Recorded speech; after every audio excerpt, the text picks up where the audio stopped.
दुनिया के अलग अलग इलाकों पर अलग अलग बादशाहों, सुल्तानों और राजाओं का राज हुआ करता था। ये लोग लोगों के ऊपर डायरेक्ट हुकूमत किया करते थे, यानी लोगों की जबान से निकले हुए ही शब्द कानून कहलाते थे, जबकि इनकी जबान से दी गई सजा ही इंसाफ कहलाती थी। मगर फिर अस्सलाम वालेकुम वरहमतुल्लाहि वबरकातुहू। उम्मीद है आप लोग सब खैरियत से होंगे। मैं भी अल्हम्दुलिल्लाह अल्लाह का लाख लाख शुक्र एहसान खैरियत से। और इंशाल्लाह जिस वीडियो रिएक्शन देने आ रहे हैं आर नेटवर्क चैनल का नाम है, इनके चैनल का लिंक मैं डिस्क्रिप्शन बॉक्स में दे दूँगा और इनका चैनल सब्सक्राइब करिएगा आप लोग और मेरी वीडियो ये एंड तक देखिएगा। आज की वीडियो बड़ी इंपॉर्टेंट होने वाली है, बहुत बेहतरीन वीडियो है। आज वीडियो में 5 दुनिया की ऐसी ताकतों के बारे में हम लोग जानने की कोशिश करेंगे जो समझ लीजिए एक तरीके से पूरी दुनिया को कंट्रोल करती हैं, लेकिन वो दिखाई नहीं देती और उनका कहीं ना कहीं कोई ना कोई नाम आ ही जाता है। किसी मुल्क में तख्ता पलट होना हो या कोई बड़ा कांड होना हो या किसी को कुछ भी करना हो, कोई प्रधानमंत्री या राष्ट्रपति बदलना हो, तो ये 5 ताकतें ऐसी हैं दुनिया की जो बहुत पावरफुल हैं। और ये समझ लीजिए एक तरीके से देखा जाए तो पूरे मुल्क पूरी दुनिया को चला रही हैं। वो 5 ताकतें कौन सी हैं पूरी जानने की कोशिश करेंगे इस वीडियो के ज़रिए से। तो आप लोग वीडियो को अंत तक ज़रूर देखिएगा, अच्छी लगे तो शेयर करिएगा और लाइक करिएगा। तो बिना देरी के वीडियो स्टार्ट करते हैं, फिर उसके बाद बात करते हैं। दोस्तों, एक दौर हुआ करता था कि जब हमारी दुनिया के अलग अलग इलाकों पर अलग अलग बादशाहों, सुल्तानों और राजाओं का राज हुआ करता था। ये लोग लोगों के ऊपर डायरेक्ट हुकूमत किया करते थे, यानी लोगों की जबान से निकले हुए ही शब्द कानून कहलाते थे, जबकि इनकी जबान से दी गई सजा ही इंसाफ कहलाती थी।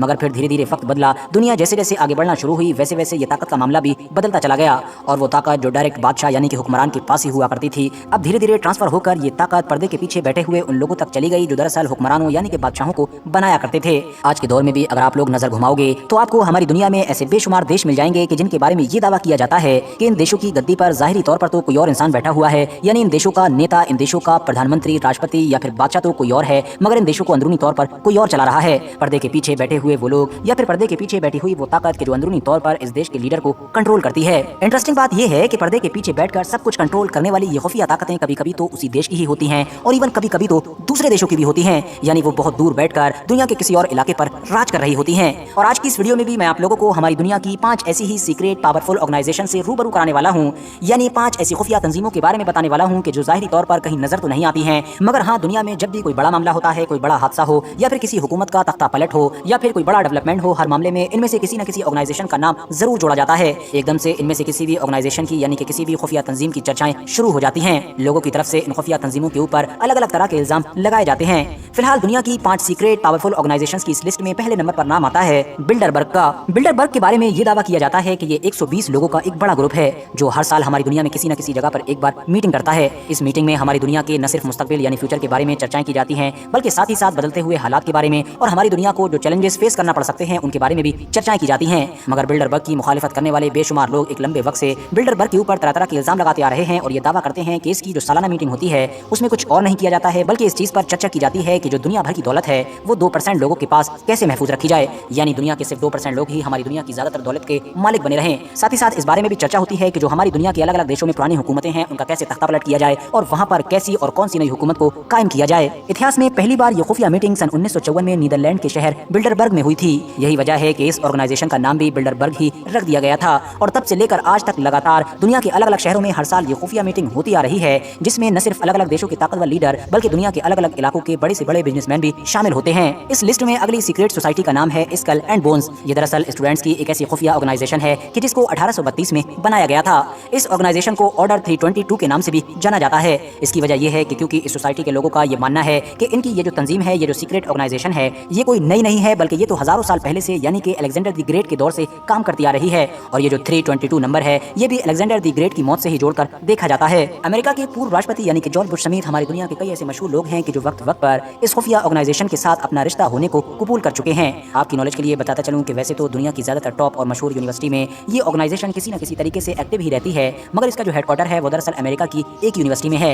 येल यूनिवर्सिटी ऑफ कनेक्टिकट में इस सीक्रेट सोसाइटी का न सिर्फ हेडक्वार्टर मौजूद है, बल्कि वहां पर वक्त वक्त पर नए नए स्टूडेंट्स को इस ऑर्गेनाइजेशन के नए मेंबर्स के तौर पर जोड़ा भी जाता है। स्टूडेंट्स की इस खुफिया ऑर्गेनाइजेशन के जितने भी प्रोग्राम या इस तरह के और भी फंक्शन होते हैं वो भी ज्यादातर इस यूनिवर्सिटी में होते हैं। इसके अलावा स्टूडेंट की ये खुफिया ऑर्गेनाइजेशन अपने साथ जुड़ने वाले लोगों का खास ख्याल रखती है और उनको ताकतवर और बड़े ओहदों पर पहुंचने में मदद करती है। इसके बदले में वो जो लोग होते हैं वो भी इस ऑर्गेनाइजेशन ऑर्गेनाइजेशन के फायदों का खास ख्याल रखते हैं। सीक्रेट ऑर्गेनाइजेशन की इस लिस्ट में अगला नाम है रोजी क्रूशियनिज्म का। आपकी नॉलेज के लिए बताता चलूं कि ये एक सीक्रेट ऑर्गेनाइजेशन तो है ही, साथ ही साथ एक अकीदा यानी कि बिलीफ भी है। ये ऑर्गेनाइजेशन एग्जैक्टली किस साल में बनाई गई थी इसका सबूत तो इतिहास किताबों में नहीं मिलता है, मगर हाँ ये बात क्लियर है कि इस ऑर्गेनाइजेशन को बने हुए सैकड़ों साल गुजर चुके हैं।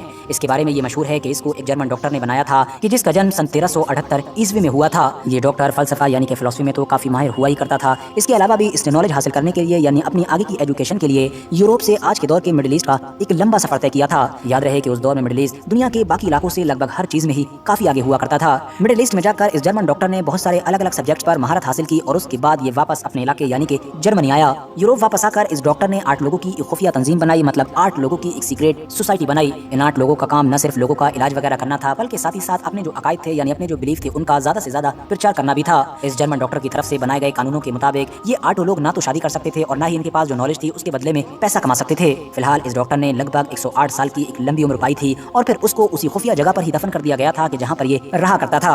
इस डॉक्टर के मरने के बाद इसके जो फॉलोअर्स थे उन्होंने इस डॉक्टर की सोच यानी कि इसके जो बिलीफ थे उनको न सिर्फ बाकी रखा बल्कि पूरी दुनिया में खूब फैलाया। यही वजह थी कि इस डॉक्टर की इस सीक्रेट ऑर्गेनाइजेशन ने और उसकी उस सोच ने दुनिया में बहुत ज्यादा तरक्की हासिल की। आपकी नॉलेज के लिए बताता चलूं कि बहुत सारे लोग इस ऑर्गेनाइजेशन को इल्यूमिनाटी का ऑपोजिट यानी कि एंटी भी मानते हैं। उसकी वजह यह है कि जहां एक तरफ डॉक्टर की बनाई हुई ये ऑर्गेनाइजेशन जादू टोना या फिर शैतानी कामों के जरिए से या फिर इस तरह की दूसरी चीजों की मदद से तरक्की हासिल करना चाहती है, तो वहीं दूसरी तरफ इल्यूमिनाटी की तरफ से साइंस और टेक्नोलॉजी की मदद से दुनिया को कंट्रोल करने का दावा किया जाता है। इस लिस्ट में अब अगला नाम है फ्रीमेसन्स का। मुझे उम्मीद है कि इस सीक्रेट सोसाइटी का नाम तो आप में से ज्यादातर लोगों ने ऑलरेडी सुना ही होगा। इस खुफिया और पुरानी ऑर्गेनाइजेशन की शुरुआत कहां से हुई थी और इसको किसने बनाया था, इस बारे में इतिहास किताबों में अलग अलग चीजें पाई जाती हैं। कोई दावा करता है कि इसको तो पुराने मिस्र में हजारों साल पहले बनाया गया था, तो कोई कहता है कि इसको तो यूरोप में रहने वाले उन लोगों ने कायम किया था कि जो चर्च के लिए ईंटें बनाया करते थे। फिलहाल मामला जो भी रहा हो, मगर इस बात में कोई शक नहीं है कि फ्रीमेसन्स दुनिया की एक बेइंतहा ताकतवर, खुफिया और खतरनाक ऑर्गेनाइजेशन है। आज के दौर में इस सीक्रेट सोसाइटी के बेशुमार मेंबर्स हैं जो दुनिया के अलग अलग इलाकों में असरदार जगहों पर पाए जाते हैं। इस सोसाइटी के जो मेंबर्स होते हैं उनको 33 स्टेजेस में बांटा गया है और हर स्टेज के जो मेंबर्स होते हैं वो अपने से ऊपर वाली स्टेज के जो मेंबर्स होते हैं उनके बारे में कुछ भी नहीं जानते हैं। मतलब इससे आप लोग इस चीज का अंदाजा लगा सकते हैं कि ये सोसाइटी कितनी ज्यादा सीक्रेट है और कितनी ज्यादा ऑर्गेनाइज्ड है। आज के दौर में दुनिया के कई ताकतवर और मशहूर लोगों के ऊपर ये इल्जाम लगाया जाता है कि उनके ताल्लुकात फ्रीमेसन्स के साथ हैं। हालांकि दोस्तों, आपकी नॉलेज के लिए ये भी बताता चलूं कि हमारी दुनिया के इतिहास के 2 मशहूर लीडर्स यानी कि 2 असरदार हुक्मरानों ने फ्रीमेसन्स को न सिर्फ कंट्रोल करने की कोशिश की थी, बल्कि इसकी जो ताकतें थी और इसकी जो एक्टिविटी थी उनको भी लिमिटेड करने की कोशिशें की थी। जिनमें से एक तो अमेरिका के सदर अब्राहम लिंकन थे, जबकि दूसरे सल्तनत उस्मानिया के आखिरी असरदार हुक्मरान यानी कि सुल्तान अब्दुल हमीद सानी थे। मगर अफसोस, इत्तेफाक देखिए कि इन दोनों ही हुक्मरानों का अंजाम कुछ ज्यादा अच्छा नहीं रहा था। फिलहाल आज के दौर में फ्रीमेसन्स की पहचान एक चैरिटी ग्रुप के तौर पर होती है कि जिसके न सिर्फ लाखों मेंबर्स हैं बल्कि इसके पास अरबों डॉलर्स में फंड भी मौजूद हैं। दोस्तों, इस लिस्ट में अब अगला और आखिरी नाम है इल्यूमिनाटी का। इल्यूमिनाटी एक ऐसी ऑर्गेनाइजेशन है कि जिसको आज से लगभग 250 साल पहले आज के दौर के जर्मनी के इलाके में कायम किया गया था।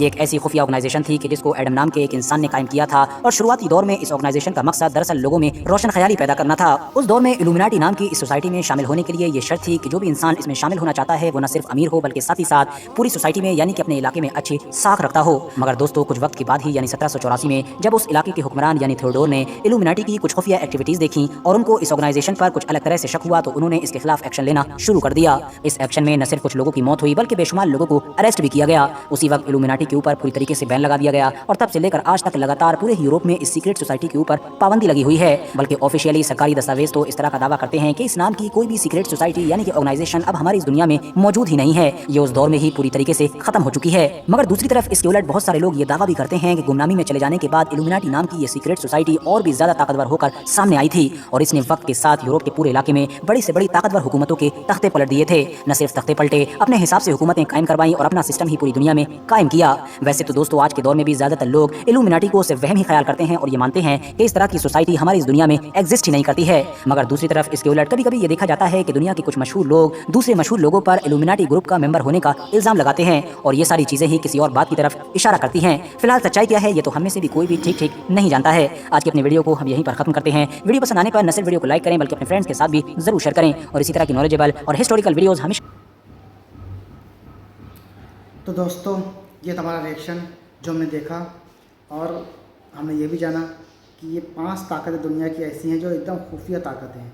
ये पता ही नहीं चलता किसी को और ये आज मुझे ही पहली बार पता चला है कि ऐसी 5 ताकतें हैं जो समझ लीजिए पूरे मुल्क चला रही, पूरी दुनिया को चला रही हैं या जो भी है मामला। इन 5 ताकतों के बारे में हमने पूरी वीडियो जानी, पूरी हकीकत देखी। तो उम्मीद है वीडियो आप लोगों को अच्छी लगी होगी। अच्छी लगी हो तो उसको शेयर करिएगा और लाइक करिएगा। फिर मिलेंगे इंशाल्लाह नेक्स्ट वीडियो में। तब तक के लिए अस्सलाम वालेकुम व रहमतुल्लाहि व बरकातहू।